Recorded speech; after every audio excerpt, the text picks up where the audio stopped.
Yesterday, I got way too close to the beavers in my yard, and it still has my heart pumping. I'm gonna walk you through what happened.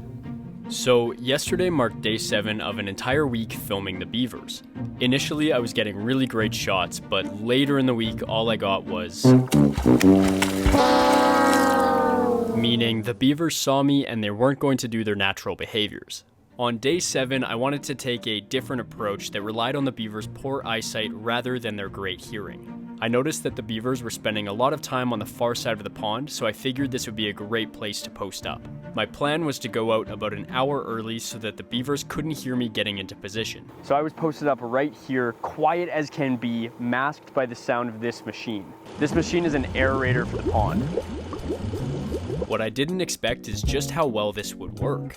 I wasn't used to it, but the beavers came out and didn't notice me at all. The whole time I thought I was sitting next to an unutilized lodge, but I quickly realized it was still an active one. In the midst of processing this information, it was suddenly too late to make a move. I'm filming the beavers and then I hear a sound to my left, so I turn and realize that a beaver has climbed up onto the bank about 10 feet away from me. Now this was shocking to see, but I just thought it was really cool. I expected the beaver to go up to its right to a patch of trees they had recently been working on.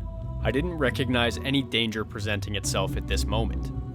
But it was then that the beaver turned directly towards me and started walking over. The beaver got so close here that I had to zoom out on my wide-angle lens, so the beaver is just a few feet away from me right now. I'm sitting down on the beaver's level, so I'm definitely feeling nervous. Then the beaver stops. I held my breath and tried not to move, but my heart was pumping.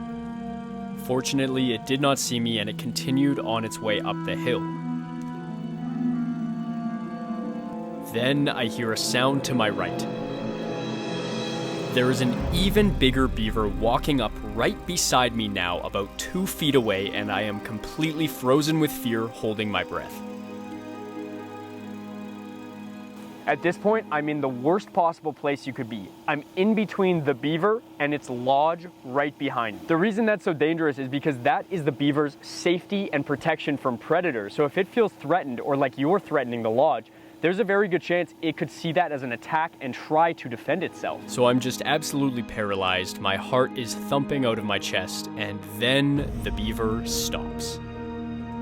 Just like the last one, it has stopped to take a sniff right in front of me. I definitely did not want to be the second person in semi-recent times to die by a beaver. Fresh out of the water, you can see the droplets dripping down its fur, and I just think this is such a beautiful animal. Despite my admiration, I wanted to do everything I could to get out of there. When the beaver started to finally walk up and I was able to move for the first time, I completely panicked and I just ran around this tree. I just grabbed my camera, I hugged the coastline, and I went around the tree as fast as I could. My big fearful movement ended up scaring the beavers because they heard me and wanted to get back to the safety of the water.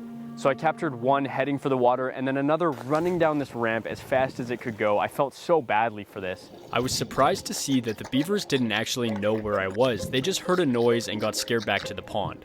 They didn't miss a beat and resumed their regular behaviors, and I was still unable to move because I was surrounded by them. And after a quick snack on some cambium at the lodge, another amazing thing happened. The same beaver as before got out of the water and headed up to the trees to restock on snacks. This leads into probably my favorite moment from the day. This beaver looks so pumped to go snack on some cambium down at the lodge. I love the chubby little waddle all the way back down to the pond, unbothered by the spook before, and this really brought a smile to my face. It wasn't until the coast was truly clear and I had a good window that I went up to the top of the hill and tried to get a good perspective on the beavers in a much safer location. But then another crazy thing happened. So I waited patiently at the top of this hill, sitting on this very log for the beaver to come back up. Focused over here, I then heard what sounded like a large animal to my right. So I turned, and there it is, a big deer waiting in the sunset. It trotted all the way down to the pond, and I thought, wow, this is awesome. Not even 10 seconds later, I turn around and there's a coyote staring directly at me, with a couple more in the field behind it. Then I saw a great gray owl on a treetop swooping down like a giant airplane into the fields. I feel so blessed to be in the nature out here. I mean, just all the wildlife is amazing and I get to tap into it like never before. Even though things went all right for me this time, they easily could have gone sideways. So the lesson I'm taking forward is to be a lot more careful. Thank you for watching this video. If you enjoyed it, please be sure to leave a like on it and consider subscribing to the channel. They both really help me out. If you have any thoughts at all, leave them in the comments down below and I will see you later.